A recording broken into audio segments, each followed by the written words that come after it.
자, 우리가 위대한 대통령으로 이승만 박정희 대통령을 우리가 생각하고 있죠. 근데 여러분들이 어느 분이 위대하다고 손을 들을 하면은 아마도 박정희 대통령을 생각하는 분들이 더 많으실 겁니다. 자, 이승만 박사와 박정희 대통령의 차이가 뭐겠습니까?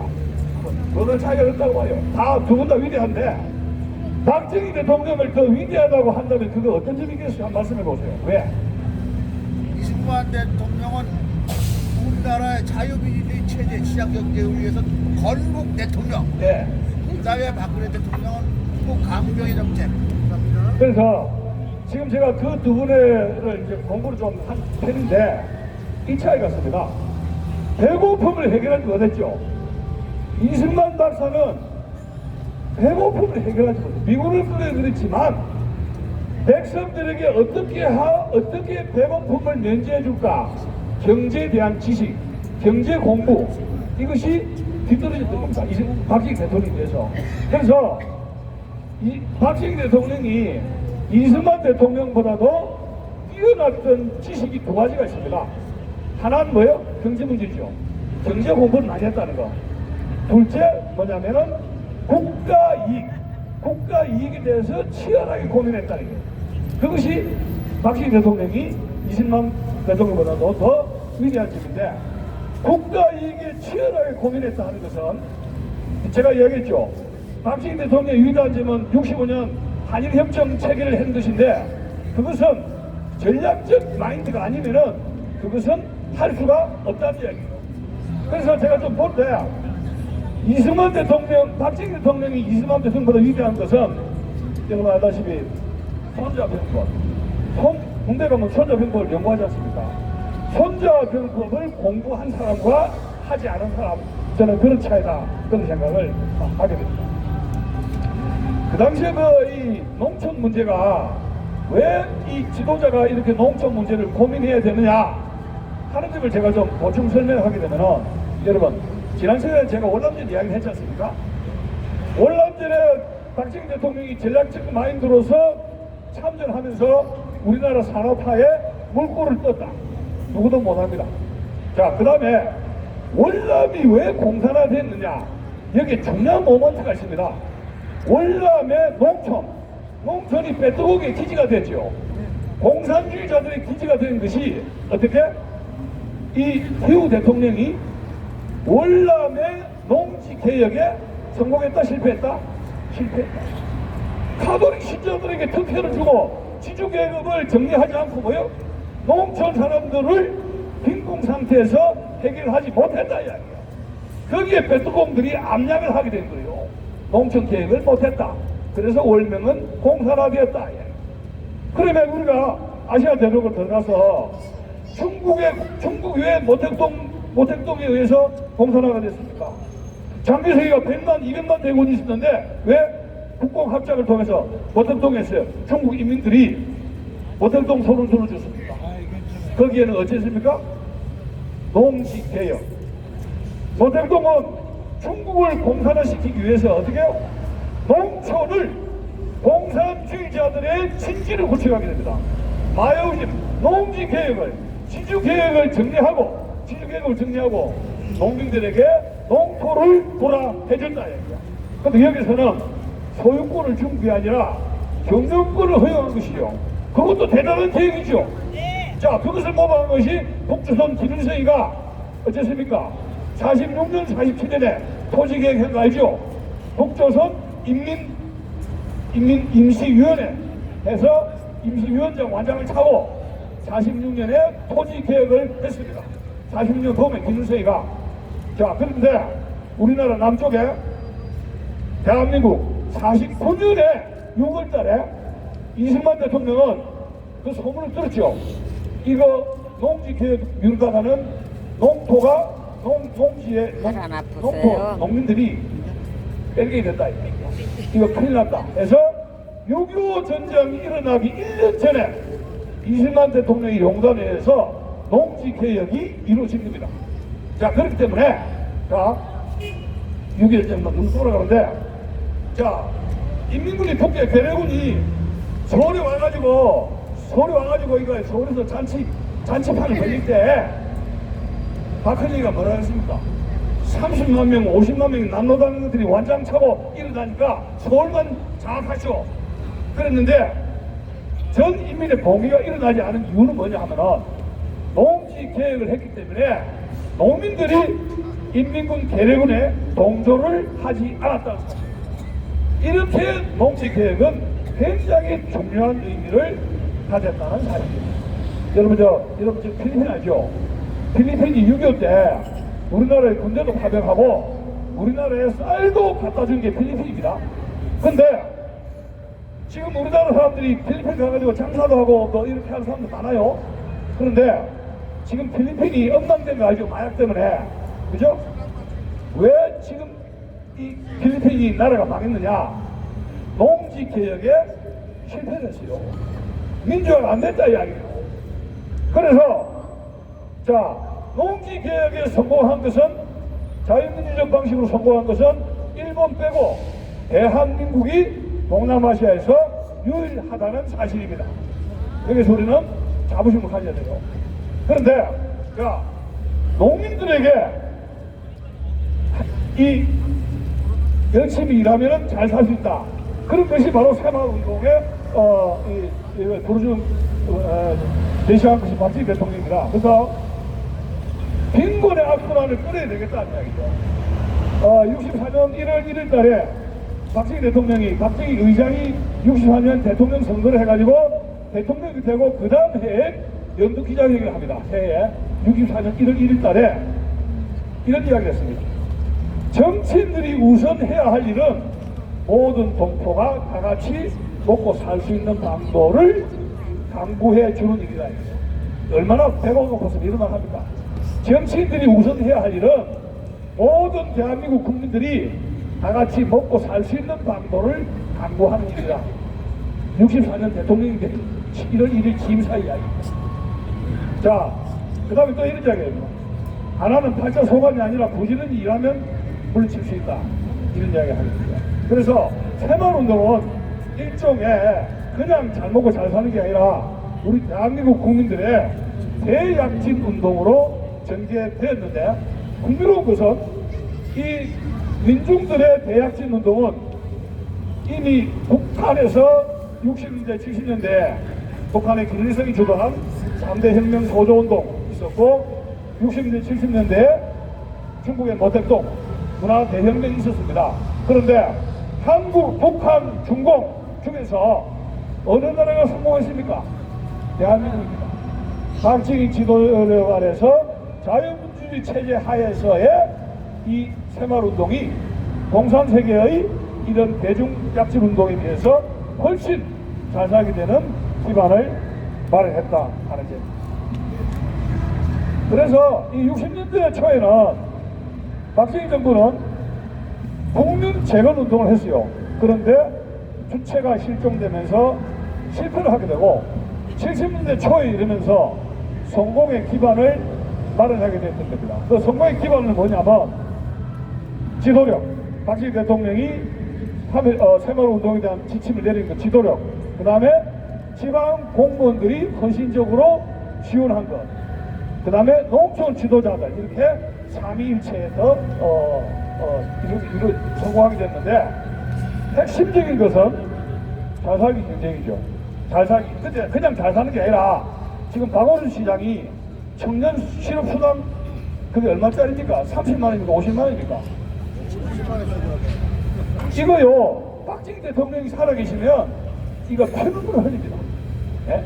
이거 안 돼, 이게요. 왜냐면 농촌에서 정부가 지원하는데 보스도대는 치고 막걸리나 마시고 술판하는데 지원 안 해줍니다. 열심히 일하는 농촌을 지원해 주는 것이죠. 이게 박정희 대통령의 잘 살기 경쟁 체제를 만드신 것이에요. 핵심적인 키워드는 자조, 자립, 협동입니다. 여기에는 열심히 노력하는 마을을 지원했던 것이고 무상실이죠. 없습니다. 지금 우리나라는 제가 이 새마을운동에서 우리가 주목을 해야 될 것이 일반적인 이 경쟁 시스템을 통해서 열심히 잘하고 열심히 노력하는 마을을 지원하면서 더 잘되게 해주죠. 그게 우익의 사고방식입니다. 제가 몇 주 전에 제가 국회의원들도 저 사람 좌익이다, 저 사람 우익이다 하면은 이 개념이 뭔지 모른다 그랬죠. 제가 여러분들에게 제가 말씀드렸습니다. 뭐 시험 문제는 아니고 우익이 뭐라 그랬습니까? 시장 알죠, 시장. 시장 바닥에서 경쟁을 해가지고 지금 이거든 그 골목한다 했죠. 쉽게 말해서 어떤 사람이 가방이 명품 갖고 오는데 저 가방 명품이라 배가 아픈 게 좌익입니까 우익입니까? 아이고 배 아파. 그게 가방을 푹 찢어버려. 왼쪽 칼로. 그게 좌익 심보입니다. 남이 잘나고 공부 잘하고 돈 많이 벌고 이거 배가 아파 못 봅니다. 이게 좌익이요. 가방 푹 찢어버려. 그러면 배가 고프다. 한거리 정신. 나도 당신처럼 열심히 시장에서 공부를 해가지고 당신보다 더 잘나는 명품 사겠다. 이게 우익이에요. 배가 고프다 아프다. 고픈 게 우익이고 배가 아픈 게 좌익이에요. 알겠죠? 지금 여러분 주사파 정권 공부 잘하고 대기업 돈 많이 벌고 공부 잘하는 우등생들 성공한 사람들 감옥에다 쳐는 거 알죠? 그게 좌익이 신고예요. 그러면 뭐예요? 다 못 살게 되는 거 아닙니까? 그래서 세계사를 보면은 좌익이 집권한 나라는 남미, 중국, 소련, 북한, 북동유럽 다 망했습니다. 그런데 그럼 다 망해도 옆에 사람들이 다 망해도 견딜 수가 있습니다. 배고플 때는 이런 옆에 사람이. 근데 우리나라는 경제적으로 다 망하면 누가 집을 삼습니까? 북조선 김정은이가 먹이 삼키게 됐어요. 그래서 주사파 정권은 경제를 의도적으로 뭉개는 게 우리나라 중산층은 주사파 정권 지지 안 하죠. 중산층 이상은 중산층 이하가 이 더불어민주당 지지하는 거 아닙니까? 그러니까 이 소득을 자꾸 경제가 외교가 망쳐야 북한에게 나라를 갖다 줄 수 있는 여건이 더 잘 조성이 되는 겁니다. 그래서 이 나라는 지금 다단계 공사가 지금 거의 일부 직전에 와 있지 않습니까? 자, 그래서 이 얼마나 각 나라에 남이 잘 사는 거 배아파는 이런 인구가 많아지면 어찌 됩니까? 그 나라는 망하다. 좌익 인구가 많으면 나라는 망하게 돼 있어요. 우리나라 지금 그렇게 돼 있어요. 왜? 정부가 그걸 돈 주고 자꾸 그 세력을 키우지 않습니까? 지금 서초동에 작년에 어젠가 서초동 검찰청에 희한한 무리들 많이 왔었죠? 조국 지지하는 사람들. 동원병력이라 하는데 한번 읽어보라. 그래서 지금 이 새마을운동은 위로부터의 농촌 개발운동이고 정부의 선택적 지원 통제 교육입니다. 일종의 민중동원 체제로 새로운 국가 기풍을 확립을 하려고 했던 것입니다. 자, 대외적으로는 자주노선, 자력갱생의 의지를 강화시킨 것이고 박정희 대통령의 생각은 이런 겁니다. 내 마을이 잘 되면 우리 가족이 부유하게 되고 내 조국이 부국 강정을 하게 된다. 그래서 가족, 마을, 집단, 회사, 조국을 하나로 일체화시켜서 새마을 운동을 통해서 국민 통합을 시도한 것입니다. 그런데 지금 주사파 정권 국민 분열시킵니까? 통합하고 있습니까? 철저하게 분열하고 있죠. 문재인에 의하면 여기에 계신 여러분들과 저는 대한민국 국민이다 아니다? 아니다. 아니다. 그러니까 우리가 이승만 박정희의 리더십 그 정책 정강을 잘 공부를 하게 되면 앞으로의 차기의 정권이 들었을 때 이 하나의 그 좋은 일 삼을 수 있다 하는 점을 알 수가 있는 것입니다. 박정희 대통령이 독일 갔을 때 그 짧은 시간에도 고속도로 봤죠. 독일 고속도로. 독일의 그 나무를 싹 산을 보니까 팍팍하지 않습니까? 근데 대한민국 민둥산, 그 독일 사람들이 근검 검소하게 절약하는 거, 근데 어떻게 그렇게 빨리 그 독일 방문을 하셔가지고 우리나라에 필요한 것을 파악을 하셨는지 모르겠어요. 그런데 문재인 씨 외국 한 달에 한 번씩 나가죠. 그 뭘 보러 갑니까? 미국을 10번 갔습니다. 그 김경숙 여사, 이 마리아 안토네트처럼 불행한 사태를 안 당하려면 정신 차려야 돼요. 남편 코치 잘해야 돼요. 그런데 어디에서 무슨 공부를 하는지 모르겠어요. 네? 이 독일에 가서 이제 박정희 대통령 간호원 만났죠. 광부들 만나 악수를 했죠. 독일의 이 라이가인 기적, 그걸 보고 아 이렇게 해야 되겠다. 고속도로를 만들었죠. 녹화 사업을 10년 이상 했습니다. 네.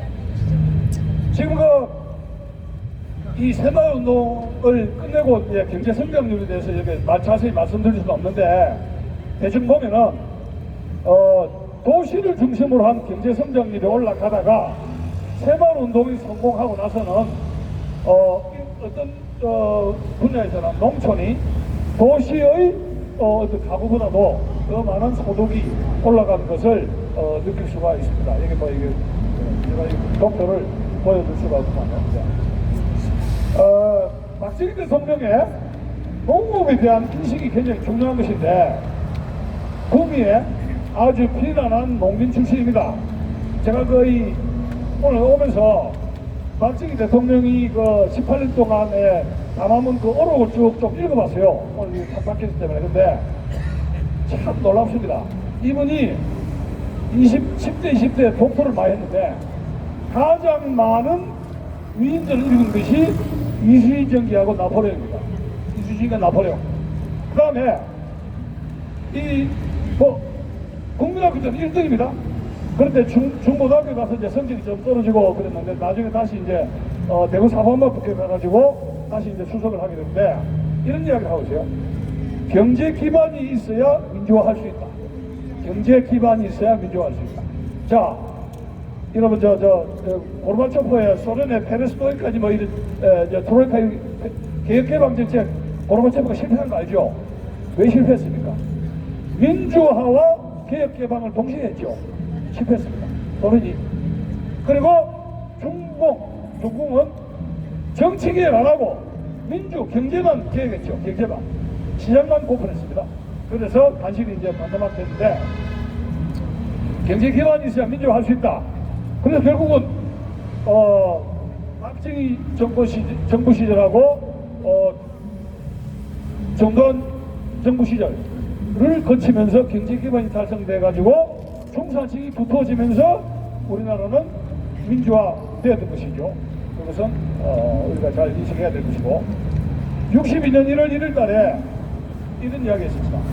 농촌의 부흥을 통한 농민 생활의 향상이 없이는 경제 건설도 민주 발전도 바랄 수가 없다. 또 68년 11월에 68년 이렇게 이야기를 합니다.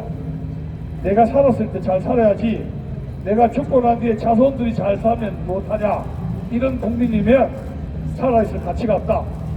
우리 농촌을 근대화시키기 위해서 노력하면 훌륭한 농촌이 될 수 있다. 자, 우리 공항 여러분, 여기 우리가 추위에 떨면서 여기 앉아있는 이유는 우리가 잘 살기 위해서 있습니까? 아니죠. 네. 우리가 잘 살아야지. 우리 후손을 위해서 여기 있는 거지. 근데 박정희 대통령은 우리뿐만이 아니라 우리의 후손, 지금 우리 시대입니다. 우리 시대를 위해서 고민을 했다, 이런 생각을 하게 됩니다. 박정희 대통령이 79년 12.6 사태 때 김정일 총알을 맞아가지고 병원에 실려갔는데, 의사가 처음에는 박정희 대통령의 시신인 줄을 몰랐답니다. 왜냐? 그 가죽 형태 알죠? 양복 바지에 가죽 이 형태를 봤는데 이거 완전히 싸우려 가죽 형태를 차고 있더래요. 나중에 얼굴을 보니까 박정희 대통령이라는 드라 이야기야. 양복도 완전히 싸구려 흐름한 거 싼 거 이렇게 5만원짜리 10만원짜리 앉아있고 깜짝 놀랐다는 거야. 그래서 그분이 자손을 생각하고 이렇게 이 장기 집권을 했다는 점을 우리가 이해할 필요가 있습니다. 해마운동의 배경은 1차, 2차 김대겸을 5개년 계획으로 해가지고 투자가 도시에 집중되죠. 자, 1차, 2차 김대겸 계획이 소위 경부선 라인, 일본으로부터 자원과 기술이 오지 않습니까? 그러면 일본에서 자원과 기술이 오면은 그것이 처음에 도착하는 게 부산 항구 알죠? 부산 쪽으로 안 갑니다. 전라도에 부산 항구로 해가지고 포항, 대구 중심으로 해가지고 구미에서 여기에 구미 공간을 통해 가지고 나중에는 이 서울의 구로공단 쪽으로 해가지고 경부선 벨트를 통해 가지고 이 도시의 도시를 중심으로 해가지고 투자가 집중되고 개발이 됐죠. 그러다 보니까 도시 농촌 간의 소득 격차가 굉장히 심화됐던 것이고 농촌 보리채 또 보리고구 해서 빈곤의 악순환이 되고 파산한 농민들이 대도시로 와가지고 그 애들은 뭐를 하게 됩니까? 신고하죠. 신고. 농촌에 자식들은 과잉인구를 해가지고 많이 낳는데 얘들은 거기 살릴 수가 없습니다. 또 부채가 있죠. 그러면서 도시로 가가지고 7인척에 신고살이를 하게 됐습니다. 신고살이. 그러고 이 신고살이 하다가 임금이 많이 주지 않으니까 어디로 갑니까? 구미공단이나 구로공단에 공군이라고 좀 하지만 거기에 요공으로 취직을 하게 돼요. 가발공장이 이제 배틀 장사하면서 이제 자, 그래서 이런 큰 사회 문제가 있게 되고 그래서 안 되겠다 해서 본격적으로 이제 새마 운동을 하게 되었습니다.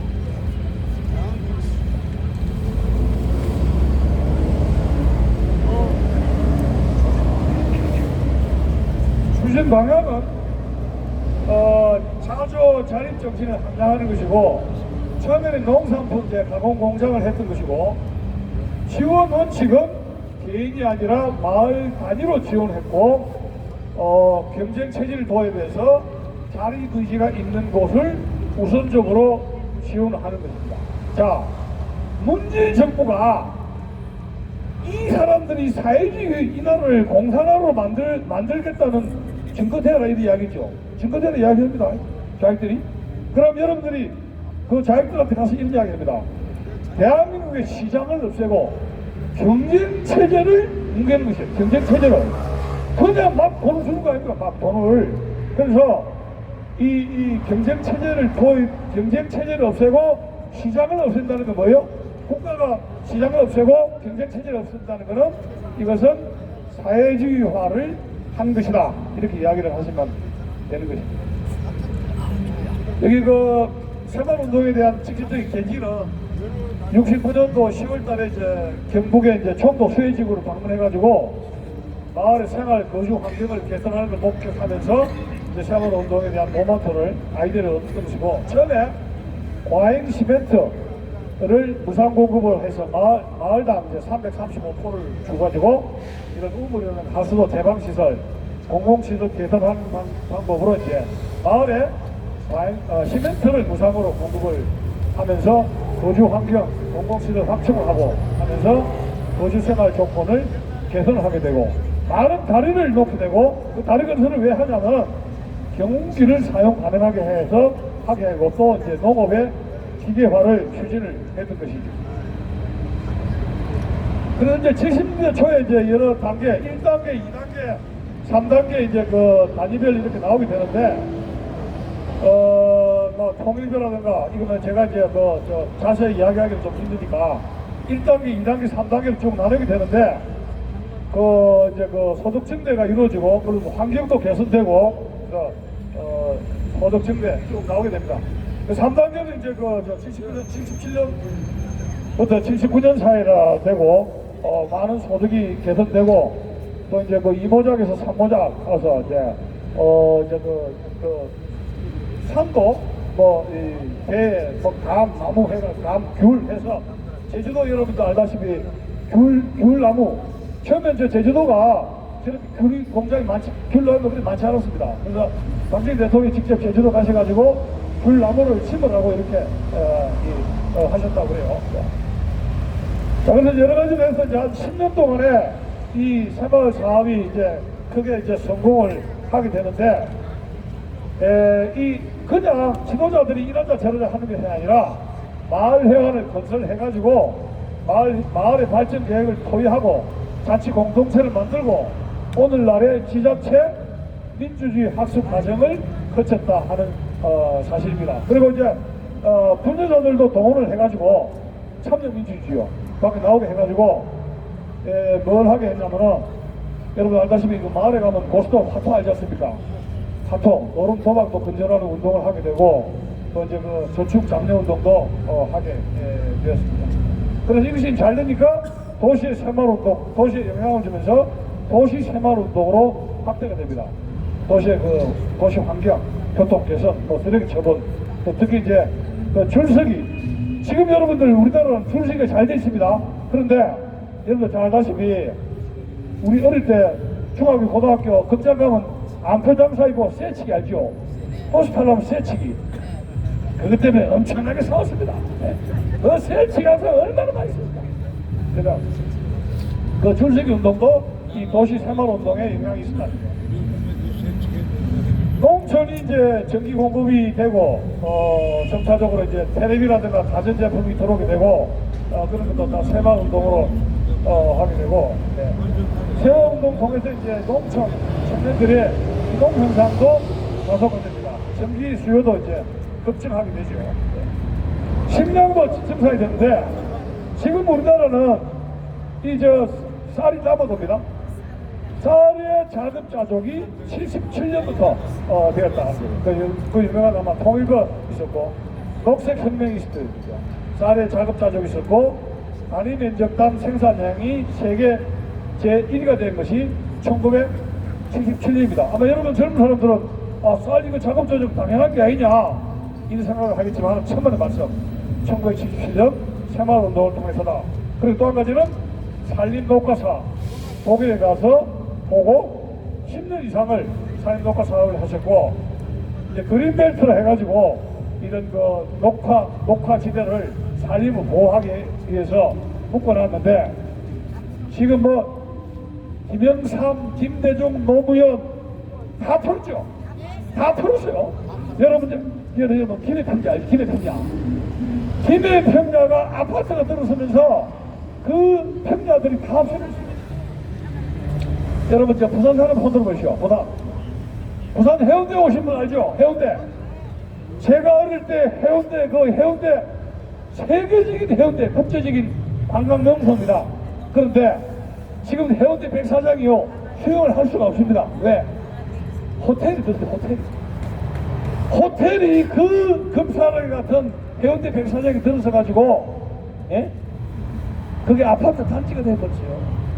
이게 어떻게 보면 이 국회의원들과 결탁을 해가지고 퇴직거리를 하고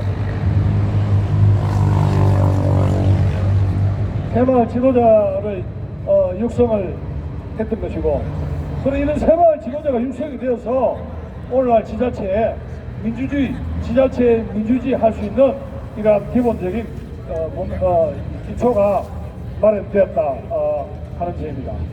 그런데 대명한 것은 특별법 제정을 하지 않고 이거 5.18 특별법이다 이거 뭐 아문법이다 이거 우리나라 특별법 때문에 큰일 났습니다. 큰일 났습니다. 제가 이제 언젠가는 5.18 팟캐스트 한번 나와야 되겠는데 우리나라 이거 민주주의 이 특별법 때문에 큰일 났어요. 박정희 대통령이 새마을 운동에 대한 특별법 제정 안 했습니다. 그 다음에 특별한 새마을 건물 신축을 안 했습니다. 그리고 새마을 운동의 지도자들 공화당 정치적으로 정치 목적 배당해서 배제해가지고 정당 거주를 하지 못하게 했던 것입니다. 그래서 그 새마을 운동 기간 중에 해가 이제 여론조사를 하게 되는데 새마을 운동 농촌 사람들이 이제 여론조사를 했습니다. 그래서 이제 했는데 제일 여자들이 좋아하는 게 노름 감수했다. 남편이 화토 치는 거 꼴보기 싫었는데 고스톱 그거 화토 제가 여러분 지난번 김영삼 정부 시절 IMF 직전에 열차 타고 가면은 누구마다 뭐 타고 가면은 꿀부르기는 뭔지 압니까? 그게 술 마시는 거 알죠? 술을 팔고 맥주 한 잔, 막걸리 한 잔 하면서 뭘 하는지 아시까? 모르면 알죠? 고스톱. 90년대에 열차 타고 가면은 판세니까 고스톱. 그래서 제가 이거 나라 망하겠다 하니까 아이는 터지버렸어요. 얼마나 많이 고스톱 쳤는지 몰라요. 그 다음에 중매 결혼 감사하고 연애해가지고 결혼을 많이 하게 있고, 제가 이 10월 3일 날 그날 제가 전철 타고 왔다 갔다 했는데 나라가 남쪽 들긴 드는 모양입니다. 왜냐, 젊은 청년들인데 10대인지 20대인지 모르겠어요. 제가 보니까 20대 안팎이에요. 젊은 청년들, 청소년들이 고등학생인지 대학생인지 모를 때 젊은데 뭐 뽀뽀하면서 전철역에서 난리예요, 난리. 맞아요. 그래서 제가 노 자네들 저 어디 가서 내가 이거 하지 마라 그랬어요. 돈 뚜대 그거 하지 마. 영어로 했습니다. 플리즈 돈 뚜대 그거 하지 마라. 왜냐면 뽀뽀하고 키스하고 난리에 거기서 부둥켜 안고 전철에서. 그래서 왜냐면 제가 유럽 여행 가고 미국도 유학했습니다만은 그 남들이 있는 데서 미국 사람도 그래 안 해요. 청년들이 노골적으로 저들이 있는 데서 하지. 지금 이 나라가 이 정도로 가 있어요. 이 정도로 지금 이게 무너져 있어요. 큰일 났습니다. 그런데 결혼을 안 하지 않습니까? 그래가지고 결혼을 하면 좋죠. 애도 많이 놓고 하면 좋은데 결혼은 안 한단 말입니다. 애도 안 놓고 그 미치겠어요. 그러니까 이게 그게 이 문제 아닙니까? 이 낙태다고 하니까 큰일 났습니다. 제가 여러분 이스라엘 지금 이스라엘 갔다 왔는데 이스라엘에는 여자 군대가 있죠. 그러니까 이 청년 남자들이 여자에 대해서 불만이 없어요. 여자 군대 가니까. 우리나라 지금 청소년들이 남성들이 여자에 대해서 논란이 진짜 많아요. 군대 문제 뭐 해가지고. 자, 그건 그렇고 어쨌든 간에 결혼식 감소하고 음주 감소가 되고 여성의 지위 향상된 것이 박정희 대통령의 새마을운동에 들어가 있다는 겁니다. 지금 우리나라 여성들 여권 신장이 지금 너무 지나칩니다. 솔직히 말씀드린다면. 근데 제가 중국을 몇 번 갔는데 중국의 공산당 간부하고 제가 술도 마신 적이 있었는데 한숨을 푹 쉬더라고요. 어떤 이런 일이 있답니다. 실업자가 된 중국의 어떤 남자가 집에서 할 일이 없지 않습니까?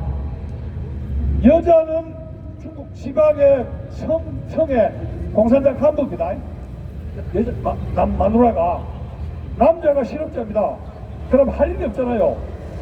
하루 종일 세탁하고 빨래하고 저녁밥 쿠킹하면서 여성 공산당 남편 마누라가 와서 그 서빙한다고 반찬하고 하고 기다리고 있대요.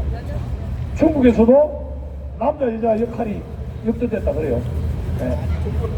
그 원래 그렇지 않아요. 원래 보통 그 정책에 의해서. 네. 지금 우리나라가 앞으로 그런 식으로 가고 있는지 모르겠어요. 그런 식으로 이미 가 있죠. 가 있습니다. 지금. 네. 자, 문제는 이제 행정적인 것이 이제 약간 이제 그래 되면서 청년층이 호응이 부족하고 지식인층이 새마을운동의 이런 지원이 조금 이제 부족했다는 말씀을 드리고 싶고, 그러면서 박정희 대통령이 암살된 이후 새마을운동이 보공정권이 들어서면서 문제가 생기고 지금은 뒤집이 되면서 와이스 정부 들어서면서 아예 예산을 중단시켜버립니다. 그러면서 새마을운동이 역사에 대한 길에 사라지고 말았다. 자, 그래서 이제 결론적으로 좀 말씀을 드린다면 지금 이제 핵심적인 것은 결국 이제 지금 이 결과적으로 보면은 노동 소득 격차가 감소됐죠. 70년에 농촌 소득이 165불이었습니다. 그런데 78년에 농촌의 소득이 649불로 벌써 4배가 증가됐다고 했고, 절대 빈곤이 감소되면서 사회 모순이 감소됐다. 또 농촌 환경이 개선되었다. 하는 점이고, 쌀의 자급자족이 이루어졌다. 또 그린펜스 제도가 있으면서 산림 녹화가 완성됐다 하는 점이고, 무엇보다도 농촌 사람들의 패배의식, 도시에 대한 열등감, 도시인에 대한 열등감이 있었지 않습니까?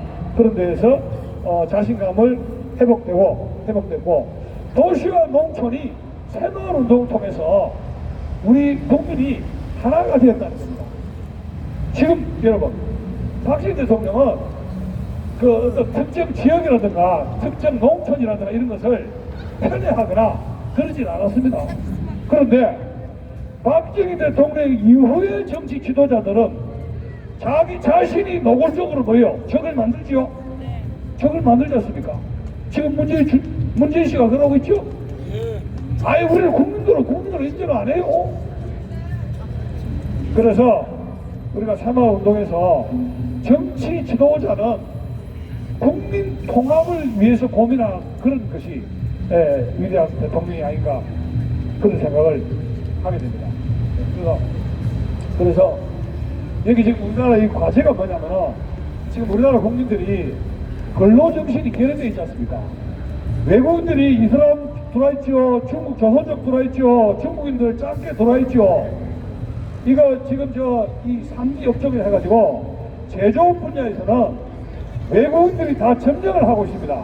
그 제조업들의 참 기술들이 이슬람적 다문화 가정, 그 다음에 중국인 조선족 이런 데 가게 되면은 그 사람들이 외국인이고 여기에 영주하지 않는다면 제조업의 모든 참 기술이 나중에 어떻게 됩니까?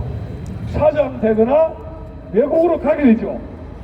그러면 우리 제조업이 붕괴되면 대한민국의 미래는 어찌 됩니까? 경제적 미래는 어찌 됩니까? 완전히 무너지게 되는 겁니다. 이거 큰일 났어요. 지금 이 조국을 법무부 장관으로 임명한 이유가 있다고 여러 가지 나오지고 있죠. 거기에 지금 중국 차이나타운, 그 다음에 중국 교화족 영주권 지금 시민권 주는 거, 여러 가지로 지금 친중 친북 정책을 하고 있다고 하는데 그 어깨가 조국이 맸다 그래요.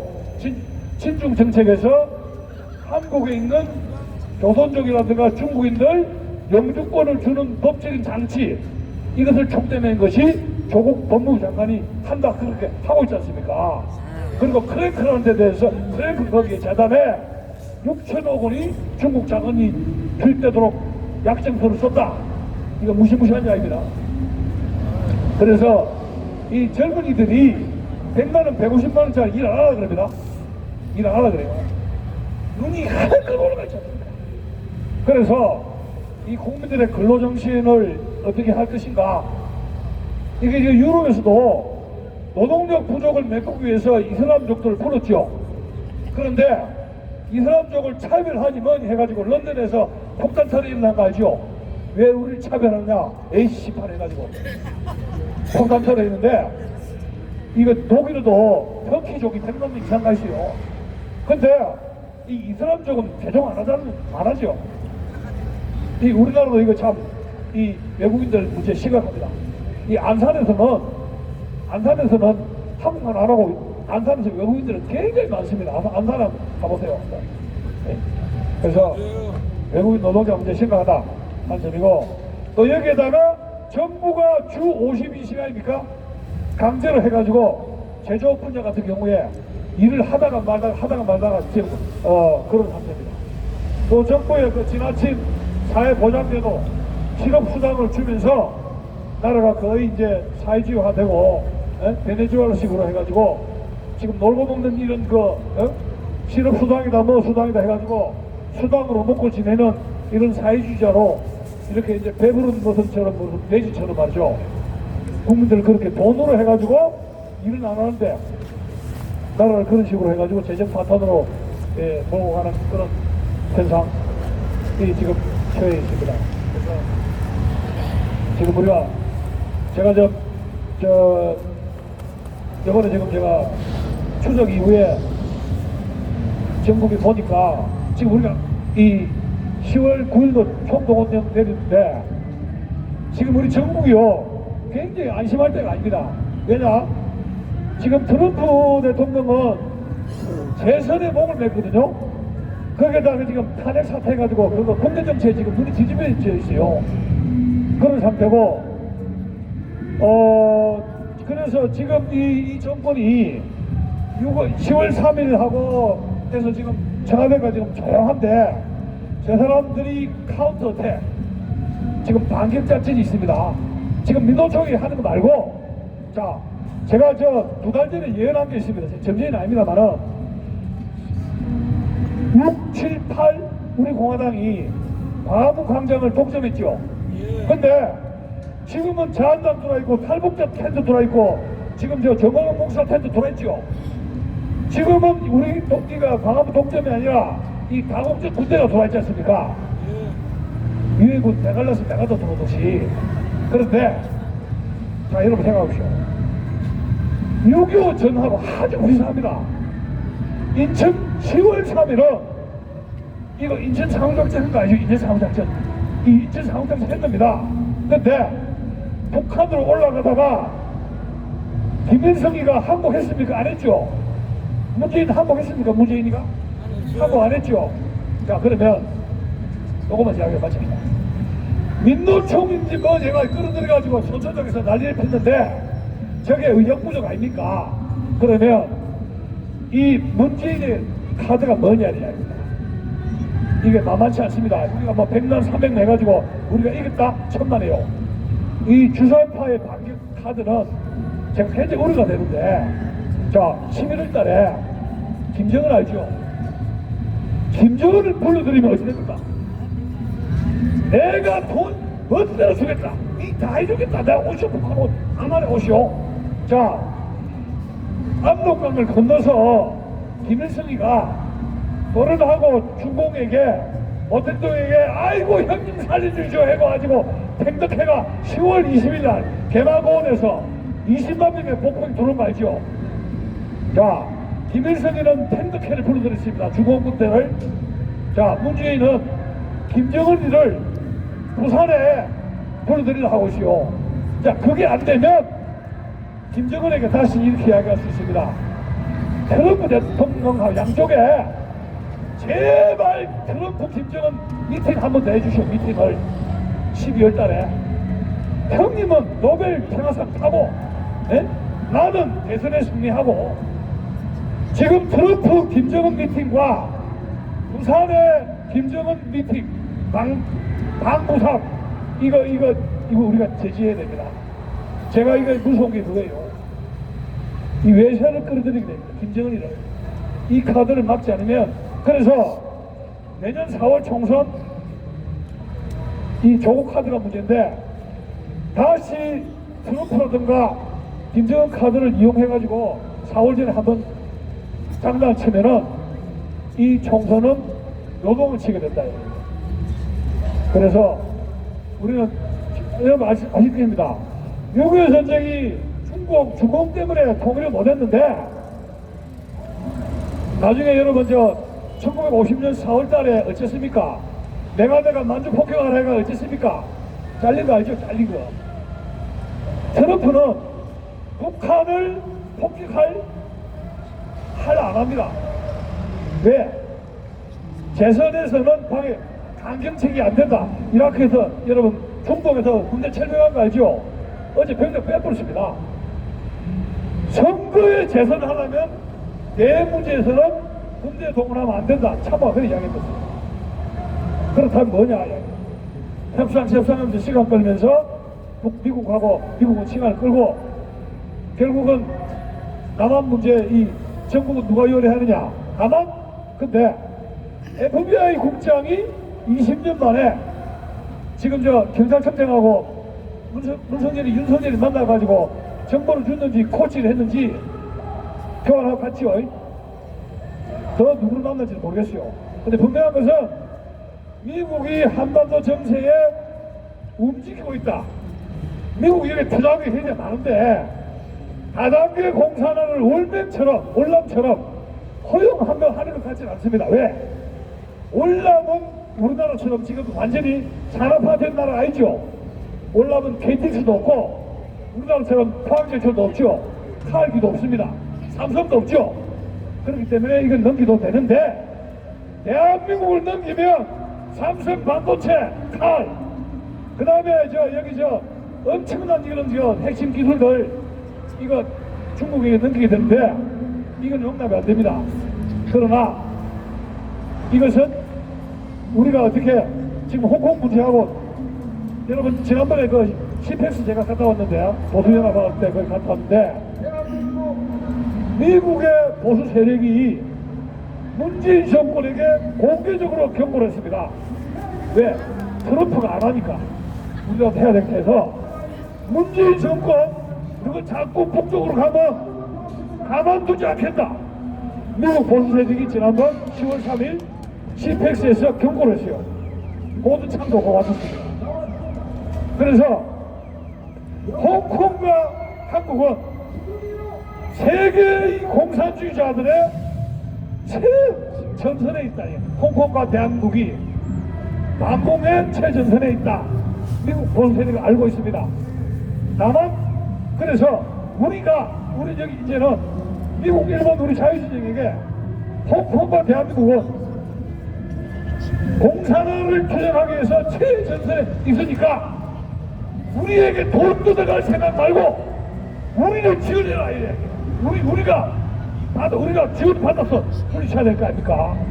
예? 그래서 이 트럼프 행정부에는 이거 덩쳐내고 이거 덩쳐내고 우리 경제를 빈털터리 만들어 할 게 아니라 우리 애국 세력들을 외교적으로 지원할 수 있도록 우리가 그들에게 논리를 가지고 정정당당하게 투쟁에서 지원을 요구를 해야 되지 않을까 그런 생각을 하게 됩니다. 감사합니다.